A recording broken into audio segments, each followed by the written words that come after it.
Hi friends, welcome to our channel. భార్య శరీర భాగాలు ఇలా ఉంటే భర్తకు ఇంత సుఖమా? భార్య యొక్క శరీర భాగాలు ఇలా ఉంటే ప్రతి భర్తకు స్వర్గమే. ఇలాంటి స్త్రీ గనుక దొరికినట్లయితే అస్సలు వదలకండి. ఇలాంటి స్త్రీ మీకు దొరికినట్లయితే ఇక పరాయి స్త్రీని కన్నెత్తి కూడా చూడరు. తన శరీర భాగాలతో తన భర్తను లేదా తన యొక్క ప్రియుడిని శృంగారంలో స్వర్గాన్ని చూపుతుంది. గుండ్రటి సన్యాలు. ఏ స్త్రీకి అయితే తన యొక్క సన్యాలు గుండ్రంగా ఉండి పెద్ద పెద్దగా ఉంటాయో అలాంటి స్త్రీ తనకు కాబోయే భర్తకు లేదా ప్రియుడికి స్వర్గాన్ని చూపుతుందట. స్త్రీ యొక్క ఎద ఎత్తుగా ఉండి పెద్ద సన్యాలతో ఉంటే శృంగారం చేసేటప్పుడు ఇద్దరు కూడా చాలా బాగా ఎంజాయ్ చేస్తారని పూర్వం మన పెద్దలు అంటుండేవాళ్ళు. కానీ ఆ కాలంలో స్త్రీ యొక్క అందం తన శరీర భాగాలు ఎంత కసిగా ఉన్నా ఎవరూ పట్టించుకునే వాళ్ళు కాదు. ఎందుకంటే పూర్వం ఇప్పటిలాగా ఎక్కువగా స్థిరపడిన వాళ్ళు చాలా తక్కువ. తినడానికే తిండి ఉండేది కాదు ఆ రోజుల్లో. అందువల్ల ఎప్పుడు చూసినా వాళ్లకు పని మీదే ధ్యాస. కాబట్టి స్త్రీలను ఆ దృష్టితో చూసేవాళ్ళు తక్కువ. ఏదో రాత్రి సమయంలో తప్ప పగలు ఇలాంటి పనులు నిషిద్ధం. కాబట్టి స్త్రీ యొక్క శరీర భాగాలు ఎలా ఉన్నా వారు పట్టించుకునే వాళ్ళు కాదు. స్త్రీ యొక్క సన్నని నడుము. సాధారణంగా స్త్రీల యొక్క నడుము నాజూగ్గా సన్నగా ఉంటుంది. కానీ కొందరు స్త్రీల నడుము ఇంకా సన్నగా మెరుపు తీగలా ఉందా లేదా అన్నట్టు ఉంటుంది. ఇలాంటి స్త్రీలు మీకు దొరికినట్లయితే మీ పంట పండినట్టే. ఇలాంటి నాజూగ్గా ఉండే నడుము గల స్త్రీలు శృంగారానికి చాలా బాగా ఎంజాయ్ చేస్తారట.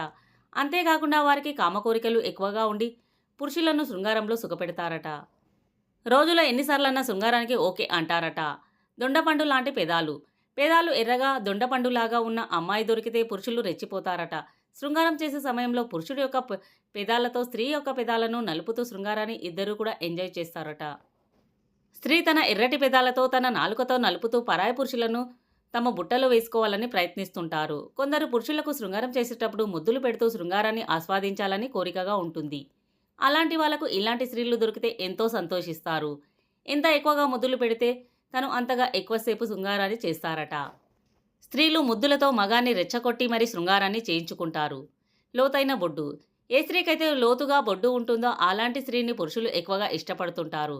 బొడ్డు లోతుగా ఉండి గుండ్రంగా ఉంటే వారికి కామం పైన ఎక్కువ కోరికలు ఉంటాయని పెద్దవాళ్ళు అంటుంటారు.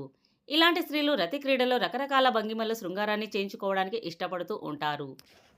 శృంగారం కన్నా బొడ్డుకే ఎక్కువ ప్రాధాన్యత ఇస్తారు. తన భర్త లేదా తన ప్రియుడితో బొడ్డును గట్టిగా వత్తించుకోవాలని ఆశపడుతుంటారు. ఇలా బొడ్డును కూడా శృంగారంలాగా చేసే మగాలను స్త్రీలు సచ్చినా వదలరట. ఈ స్త్రీలకు బొడ్డుపై పిచ్చి వల్ల దాన్ని అందంగా అలంకరించి బొడ్డులో స్టోన్ని పెట్టి తను ఇష్టమైన మగాళ్లకు చూపించి తృప్తి పడుతూ ఉంటారు. ఈ విధంగా తమకు కలిగిన కామదాహాన్ని కొంతవరకైనా తీర్చుకుంటూ ఉంటారు. స్త్రీ యొక్క నడక. స్త్రీ తన నడకతో కూడా మగాళ్లను పడేయడానికి ప్రయత్నిస్తుంది. తనకు ఇష్టమైన మగాన్ని చూసినప్పుడు ఆటోమేటిక్గా తన నడక మారిపోతుంది.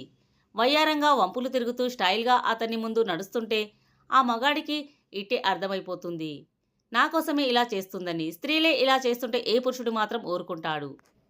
కళ్ళు. స్త్రీ తన కళ్ళతో కూడా శృంగారాన్ని చేయగలదు. అంతటి శక్తి ఉంటుంది. తనకు నచ్చిన మగాడు కనిపిస్తే చాలు కళ్ళతో సైగలు చేయడము, కళ్ళు కొట్టడం లాంటివి చేస్తూ పురుషులను శృంగారంలోకి దించుతుంది. ఇలా కసితో కన్ను కొట్టి పిలిస్తే ఏ పురుషుడు మాత్రం వెళ్లకుండా ఉండగలడు. ఫ్రెండ్స్, ఈ వీడియో కనుక మీకు నచ్చినట్లయితే ప్లీజ్ లైక్ చేసి మా ఛానల్ని సపోర్ట్ చేయండి. అలాగే కొత్త వారైతే ఇలాంటి మరెన్నో ఇంట్రెస్టింగ్ వీడియోల కోసం మా ఛానల్ని సబ్స్క్రైబ్ చేయండి. Thanks for watching.